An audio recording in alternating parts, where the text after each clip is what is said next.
masuk pasalnya. Faslun wa 'alaika ayyuhal akhul habib. Hendaklah engkau wahai saudaraku tercinta. Kata Imam Haddad, wahai saudara tercinta, hendaklah engkau ngapain? Bitaqwiyati yaqinika,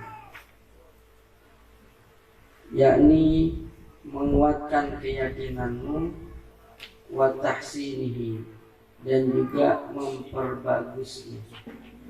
Jadi bagusin keyakinan, kuatin keyakinan, kata Imam Haddad.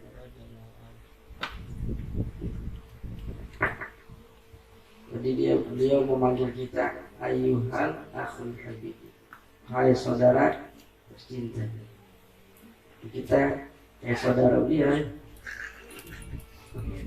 Jadi apa namanya, kita juga di majelis ilmu ya saudara gitu. Satu majelis saudara. Maka kalau nganggap saudara, waduh sedih gitu.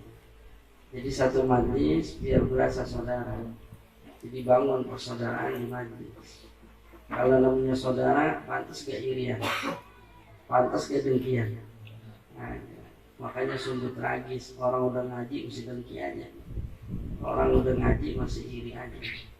Jadi biar berasa saudara, saudara susah tolongin, begitu kan? Kalau saudara begitu, kalau bukan saudara cuek-cuek aja. Jadi orang ngaji jangan sampai kalah sama orang nongkrong. Orang nongkrong itu pedulinya sama kawan lebih enak. Makanya orang nongkrong itu tak. Kenapa? Kawan itu peduli. Orang ngaji kagak betah. Kenapa? Yang ngaji kagak peduli, cuek-cuek aja. Kawannya susah bodoh amat. Orang nongkrong kawannya susah lebih bantu. Emang lu ngapa bro? Aku yang buat lagi. Mana mau nokip kagak ada duit. Beres dulu, tenang aja bro. Kita beli. Ini malam 3 botol buat traktir. Baik, baik emang. Peduli sama kawan yang lagi susah, sekalipun caranya salah.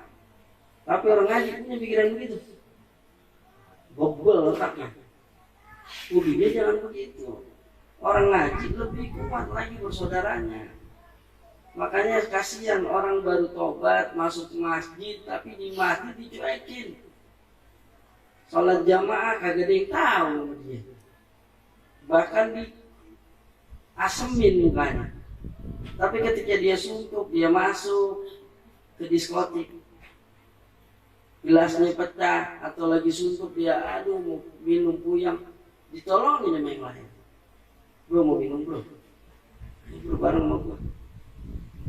Rokok gak ada bro, udah setengah sama bro. Tolong. Iya, tuh orang nongkrong kayak begitu. Masa orang ngaji kagak begitu? Otaknya kemana? Kalau orang ngaji kagak punya rasa saudara, ya, nggak kebangun tuh rasa kepedulian, itu bahaya. Sebab kita juga namanya manusia pasti makhluk sosial. Nggak mungkin kita dengan individu kita sendiri mampu. Ya. Gitu. Makanya kudu saling bahu membahu biar berasa saudara. Itu Imam Haddad ngajarin.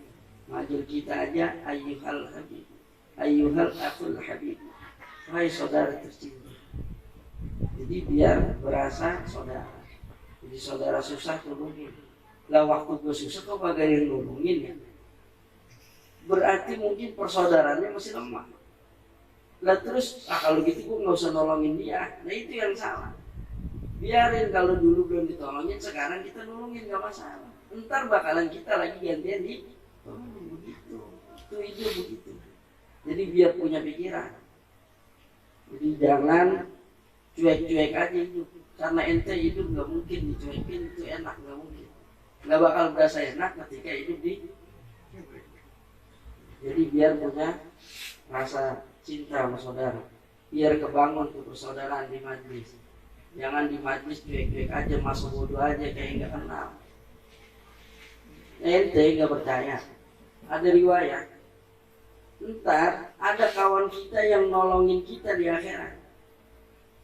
Ya Rob, teman saya mana ini yang biasa satu majlis sama saya? Apa kata Allah? Teman ente di neraka. Ya Rob, bagaimana ceritanya di neraka, saya di surga? Dia satu majlis sama saya, ngaji bareng sama saya. Nggak bisa masa dia masuk neraka. Oh, ente nggak tahu. Iya dia ngaji, tapi selepas ngaji ini ngapain ente kan nggak tahu. Dia berbuat maksiat ini segala macam. Ya Rob, saya emang nggak tahu urusan itu. Yang saya tahu dia adalah saudara saya satu majlis, ngaji bareng sama saya. Ente nggak percaya, buka di Ibnu Majah. Itu terjadi perdebatan sengit saat kiamat Allah dengan hambanya. Ya Rob, saya nggak tahu-tahuan dia ngerjain maksiat apa. Yang saya tahu dia bareng sama saya kan ngaji. Masa saya masuk surga dia neraka, saya nggak mau tahu. Akhirnya lantaran pertolongan kawannya, maka dia masuk ke dalam surga Allah. Makanya kudu kenal di dunia, kudu dekat, jangan cuek-cuekan. Ente kalau satu majlis jangan cuek-cuekan, biar peduli. Dia sakit, kita sakit. Dia dicubit, kita berasa sakit. Itu namanya saudara. Gitu. Jadi jangan teman, udah begitu aja, jangan. Kemudian kita disuruh untuk menguatkan keyakinan kita dan memperbagus keyakinan kita.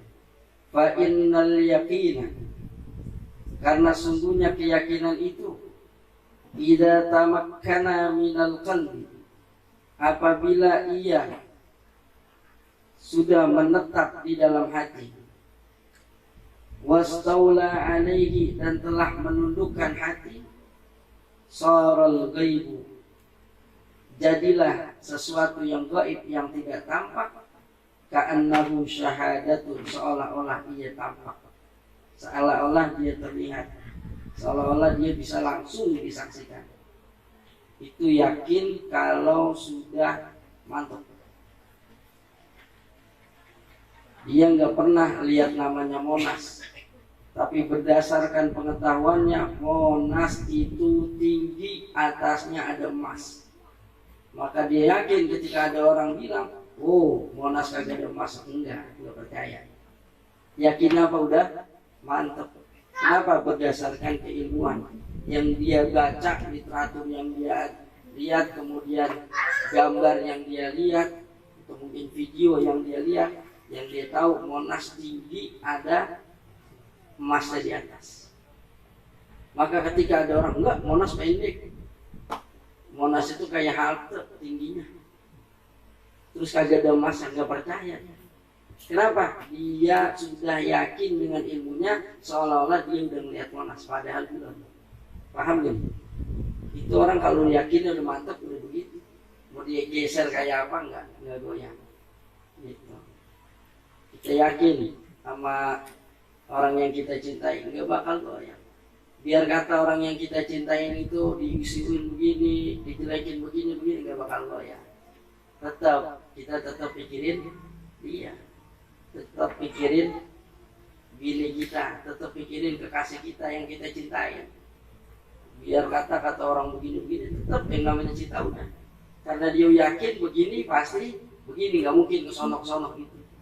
Itu kalau udah mantap keyakinan itu, sampai susah tidur itu. Ya karena mikirin yang orang begini dia susah tidur. Ya masa iya kekasih gue gitu? Enggak, susah tidur. Kan bisa nyanyi dia, malam ini kita dapat tidur, wajahmu kau kamakala Roma Irama Warika Rahim.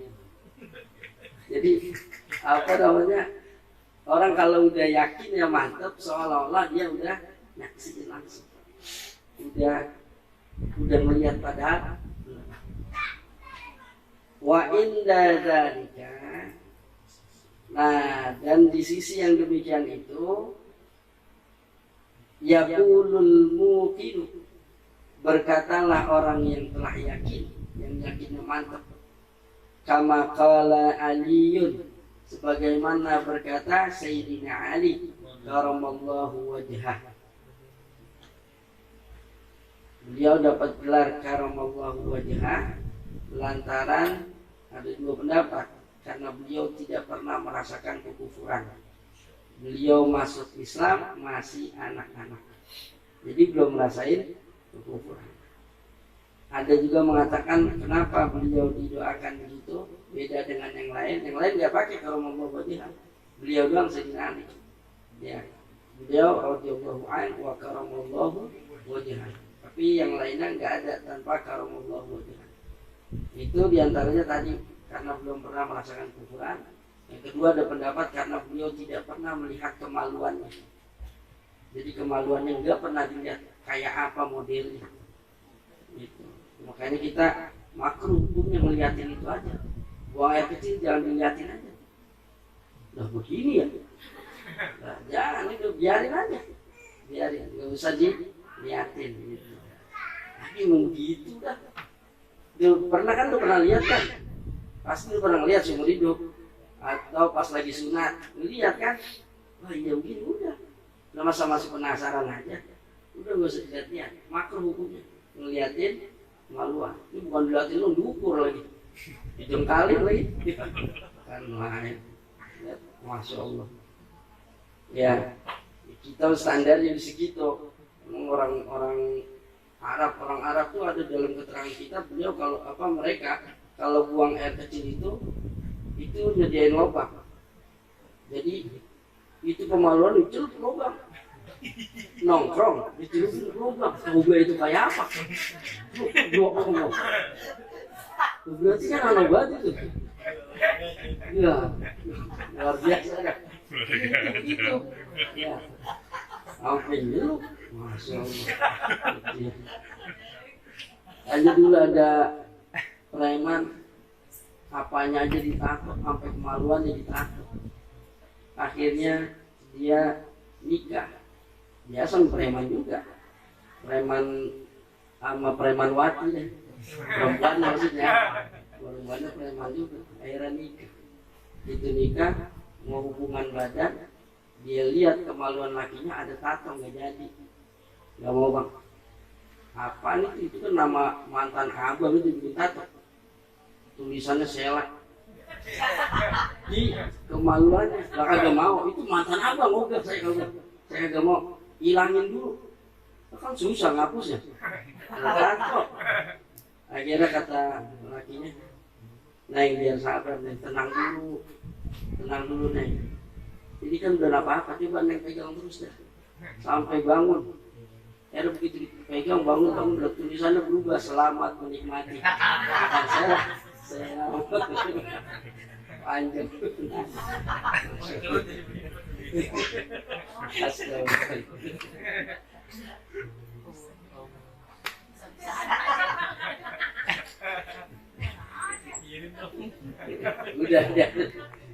Udah anggap aja angin lalu itu. Nah, apa perkataan Sayyidina Ali? Lau kushifal ghita'u, seandainya terbuka sesuatu yang tertutup, mazdadtu yaqinan, tidaklah aku bertambah yakin, tidaklah bertambah keyakinanku. Gak bakal nambah. Kenapa? Keyakinan udah pol. Ya ini apa? Beliau mau diapain aja nih? Allah, enggak, saya udah yakin. Dan ketika dibukakan hijab-hijab, hal-hal yang luar biasa, yang itu tertutup, ya. Tapi beliau bisa melihat sama aja keyakinan, enggak jadi berubah. Itu yang mantap. Tapi kayak kita melihat guru kita. Kita lihat guru kita, keyakinannya kita terhadap guru kita katakan 40%. Begitu melihat keyakinan guru kita punya hebat, ya punya kehebatan, naik 80%. Nah ini namanya keyakinan kita kurang. Harusnya ketika melihat kelebihan guru biasa aja sih, tetap melihat aib guru sama aja. Kenapa? Karena keyakinan udah mantap, kagak berubah. Tapi kalau kita melihat aib guru kita terus jadi down, nah ini bahaya. Kalau kita melihat kehebatan guru kita terus kita naik, nah ini juga bahaya. Berarti keyakinan kita tuh cuma beberapa persen aja. Padahal seyogianya kita harus tanamkan keyakinan yang kuat. Makanya dulu ada seorang guru, muridnya banyak. Nah begitu tengah muridnya banyak, akhirnya nih guru ngajak pelacur dibawa ke kamarnya. Murid seadanya yang banyak itu melihat bahwa tuh guru bawa pelacur ke kamar. Akhirnya semuanya pergi ninggalin tuh gurunya kecuali satu orang. Diem aja tuh satu orang. Inisiatifnya tinggi, dimasakin air hangat. Dimasakin air. Ah, gue sih kagak mau tahu urusan guru gue. Yang penting gue ngaji ke dia mau berlaku apa kayak urusan dia. Gue masakin air, kali dia mau mandi biar kagak kedinginan. Begitu tuh muridnya. Sendiri doang. Yang lain ratusan itu pergi sih. Akhirnya begitu udah matang segala macam, gurunya keluar. Gurunya keluar, lah ente ada sendiri, iya. Yang lain pergi, ente gak ikut pergi, enggak. Itu mau urusan guru mau kayak apa, kayak yang penting saya mengaji guru. Kata orang guru begini, enggak, saya mah nggak tahu urusan. Ya udah akhirnya panggil guru, jadi ke dalam ikut saya. Lah, mana perempuan tadi? Lah itu, lah kambing ini bawa. Kambing, nyok kita potong aja, pas ente udah masak bakal merebus. Akhirnya guru sama murid makan daging kambing. Kemudian ilmunya nyerap ke situ. Jadi itu karena keyakinan udah mantap. Makanya kata Imam Nawawi ketika berjalan mau ngaji, beliau selalu tuh bersedekah dan dia berdoa, ya Allah dengan saya bersedekah tutup aib guru saya biar saya nggak lihat, biar keyakinan saya kagak berubah. Itu sekelas Imam Nawawi. Jadi asal mau ngaji sedekah sambil berdoa seperti itu. Jadi kalau orang keyakinan mantap nggak bakal lagi goyah. Gitu. Tapi memang al-iman yubna bil ma'rifah aqwa minal iman yubna bil yakin. Iman yang dibangun atas dasar ma'rifah itu lebih kuat dibanding iman yang dibangun atas dasar yakin. Memang lebih mantap yang ma'rifah, yang memang sudah menyaksikan sesuatu hal yang luar biasa. Dia udah lihat Monas, udah kagak bakal geser udah Monas udah kayak gitu udah. Tapi kalau keyakinan mantap dia nggak bakal bergeser. Tapi kalau keyakinan yang rada rendah dikit, nah goyang. Nah iya juga kali ya, Monas. Jangan-jangan yang boleh bukan Monas itu, Monas tembaga apa nggak gitu. Tapi kalau yang udah lihat, ya yakin gitu.